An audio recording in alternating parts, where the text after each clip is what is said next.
ఏమండి, బంగారం ధర ఎంత? నేను ఏదో ఒకటి తీసుకొచ్చి ఇతడు దానికి బంగారపు కోటింగ్ వేసి నీకు ఇస్తా, డబ్బులు ఇస్తావా నాకు? నువ్వు ఇస్తావా? ఒక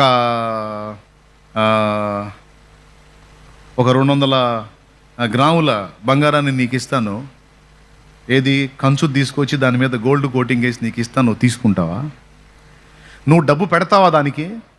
నువ్వు దానికి వెల చెల్లించాలి అంటే, పెద్ద మొత్తంలో నువ్వు డబ్బు ఇవ్వాలి అంటే, 200 గ్రాములకు తగినంత ధనం నువ్వు ఇవ్వాలి అంటే ఫస్ట్ నువ్వేం చేస్తావు తెలుసా? నేను ఇవ్వగానే తీసుకొని వెంటనే పైసలు ఇచ్చేయవు నాకు. దాన్ని ముందు గోల్డ్ షాప్ కాడికి తీసుకెళ్తావు. తీసుకెళ్ళి అక్కడ ద్రవరూపక అగ్ని, యాసిడ్, లేదా దాన్ని గీసి టెస్ట్ చేస్తారు. అదన్నా గీ ట్రాయ్ మీద గీసి టెస్ట్ చేస్తారు. అదన్నా జరిగింది. లేదా యాసిడ్ అన్న వేసి టెస్ట్ చేస్తారు. పైన యాసిడ్ పోసినప్పుడు ఏం జరిగిద్ది? ఆ బంగారపు కోటింగ్ అంతా పోయి అసలు సంగతి బయటకు వచ్చింది. అంటే నువ్వు వెల చెల్లించాలి, పెద్ద మొత్తం నువ్వు డబ్బులు పెట్టాలి అంటే ఖచ్చితంగా పరీక్ష చేసుకుంటావా, చేసుకోవా? పెద్దగా చెప్పండి, గట్టిగా చెప్పండి. చేసుకోరా? చేసుకుంటారు, ఎవరైనా చేసుకుంటారు. దిమాగ్ బాగున్న వాళ్ళు అందరూ చేసుకుంటారు. దిమాగ్ పోయిన వాళ్ళే తీసుకొని డబ్బులు ఇస్తారు. భూమి మీద బంగారానికి నువ్వు ఒక అమౌంట్ చెల్లించాలంటేనే దాన్ని ఎన్నో పరీక్షలు చేసుకొని, అటు తిప్పి చూసి ఇటు తిప్పి చూసి మళ్ళీ అక్కడ తీసుకెళ్ళి పరీక్షలు చేసి ఫైనల్ అయినాక కానీ డబ్బులు కట్టాం. అలాంటిది ఇక్కడ ఏకంగా నీ కోసం ప్రాణం పెట్టాడు. ప్రాణమునే వెలగా చెల్లించాడు. నీకోసం ఆయన రక్తమంతా ధారపోశాడు. ఎక్కడ ఈ భూమి మీద నిన్ను ఇక్కడ ఊరేగించడానికి కాదు, ఇంతకంటే శ్రేష్టమైన మహిమ ప్రపంచంలోకి నిన్ను తీసుకెళ్ళడానికి.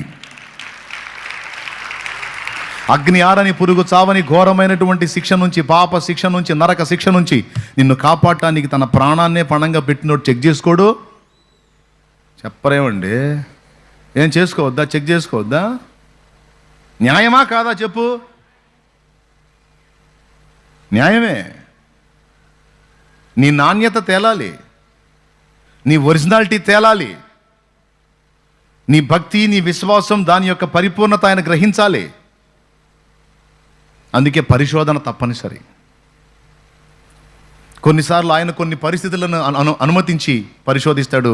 కొన్నిసార్లు శోధకుడు, అరే మన శత్రువు ఉన్నాడు కదా సిగ్గుమాలినుడు, వాడికి తలుపులు తెరిచి వాడికి అనుమతించి కూడా మనల్ని టెస్ట్ చేయడానికి అవకాశం ఇస్తాడు. ఎందుకు? మన విశ్వాసాన్ని పరీక్షించడానికి, మన నమ్మకత్వాన్ని పరీక్షించడానికి, మన నాణ్యతని నిగ్గుదేల్చడానికి తప్పకుండా మనకి ఈ పరిశోధనా కార్యక్రమాలు అన్నవి కన్ఫామ్.